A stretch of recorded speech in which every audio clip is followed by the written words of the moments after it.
For the past month or so, I've been thinking a lot about life.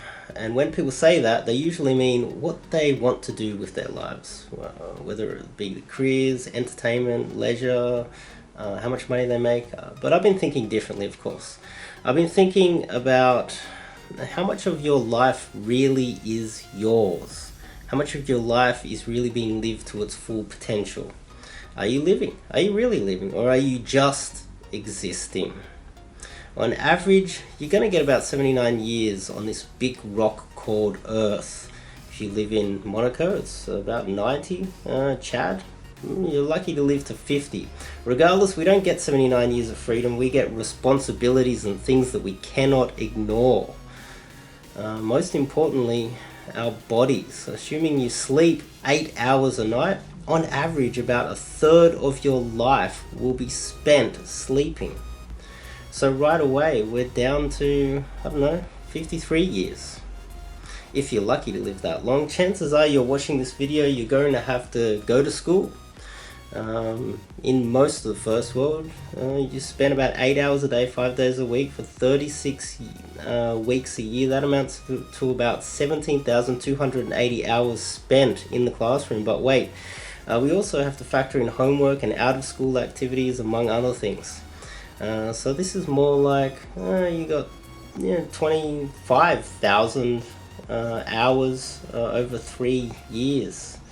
That means you've got about 48 years really to enjoy. Well, all this schooling and money you've spent getting a degree has to be put to some use, right? So chances are you're going to do it in a field, whatever that field is that you do your degree in. It's probably a full-time job. You'll be working 40-hour weeks pretty regularly. So let's say 2 weeks of vacation per year. The average person works about 40 to 50 years of their life. So let's just say up 45 years of work of your entire life. Time left, we're running out. We're down to about 38 years.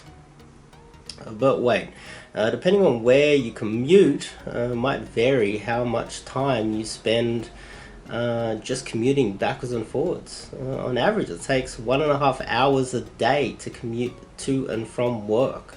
Adding this up over the course of your entire working career, that's about 70,500 hours.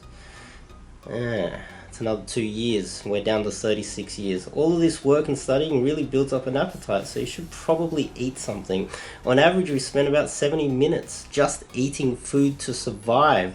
In your 79 years of life, you'll be spending about 32,000 hours just eating, or about 4 years of your life. We're down to about 32 years. Well, after you're done, you're gonna have to clean up. You might have some chores. You might have to wash your clothes. You might have to vacuum. You might have to do a lot of domestic duties. This amounts to nearly 29,000 hours over the course of your life. 29 years. Of course, we have to waste time as well, and we do that pretty well. A lot of you guys will be playing around with your phone. Works out to be 115,000 hours you spend looking at cat videos, watching TV, playing games. We're down to about 16 years of your life that you can actually enjoy. And when we get down to about 62, you're probably too old to enjoy life. When you think about it, over 50% of retired people over the age of 65 have some sort of disability. By the time you've gone through everything that I've already discussed, you've probably got to the point where you can't actually enjoy life anymore. And how many of you out there are going down the same path? You're running out of time. You've got things to do. I totally understand that. You've got obligations, you've got things to study, you've got work to do, you need to make some money. But when I look at life, I really think, okay, well, a lot of men, they spend a lot of time studying and getting that PhD, and in the back of their mind, they're really doing it to impress someone else. They're not really doing it for themselves. They're doing it for the possibility they might get laid. the guys that hit their midlife crisis, they go out and buy a Ferrari. Ferraris were never really invented so that men could enjoy a Ferrari. Men buy a Ferrari, this is just my opinion of course, because they think it's going to impress women. That's the whole reason for it, right? It gives them status. They know that status makes them look like a provider. They're peacocking with their Ferrari, and then they might get themselves a hot girlfriend. Guys build skyscrapers. They become architects and build the highest skyscrapers known to man, thinking that that's going to live on forever, and a girl's going to come along and they're going to say, that's my skyscraper. It's a symbol of my manhood. So maybe if I build the highest skyscraper, I might get laid.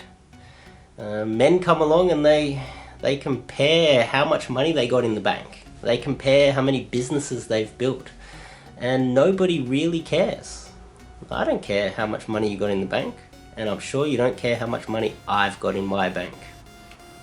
But deep down, a lot of those men that tell you how much money is in their bank account and how successful they are, they think it's going to make them look like a provider, and it's going to attract women.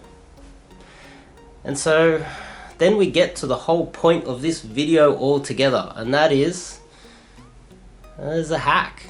There's a hack, and it's not online, and it's not getting drunk and going into the nightclub, and fingers crossed some girl's gonna come up to you while you're being a wallflower in the against the wall drinking a drink. It's cold approach. It's the sweet art of cold approach. That's the hack. That's the hack that nobody likes to admit. That's the thing that can get you the girls that you like, the girls that you want, the girls that you cannot get. There's a lot of guys that have Ferraris and build skyscrapers and end up with women that they don't want because they don't properly understand the battle that's going on out there. Cold approach is the hack. That's the hack, and every second that you spend stuck in life, the life that we just discussed, means that you're wasting it. And when you have so much money, at the end, when you get to the point where you can actually enjoy it, you're probably going to be too old to use it. And that thing downstairs, it might not work anymore. Think about that. It'll just happen overnight. One night you'll just wake up, and one morning you'll just wake up and just go, oh, it's not working anymore. I spent my life trying to build up all this status in the back of my mind so that I can impress women. And it doesn't work anymore. So think about what you can do right now for your life, and that is learn the sweet art of cold approach. And it sounds like a bit of a sales ad here, doesn't it? But the top link in the description, you can sign up to do some coaching with me, and I can teach you the sweet art of cold approach. And if you want to know a little bit about my life, I haven't had the chance to buy a Ferrari or anything, but I dare say I've had a lot more success with women than most Ferrari driving guys. You can read my autobiography right here. And I've also got a free Telegram group where you can join up and get a free one-on-one chat with me just for joining up. And I think that's it for today. I'll see you guys tomorrow.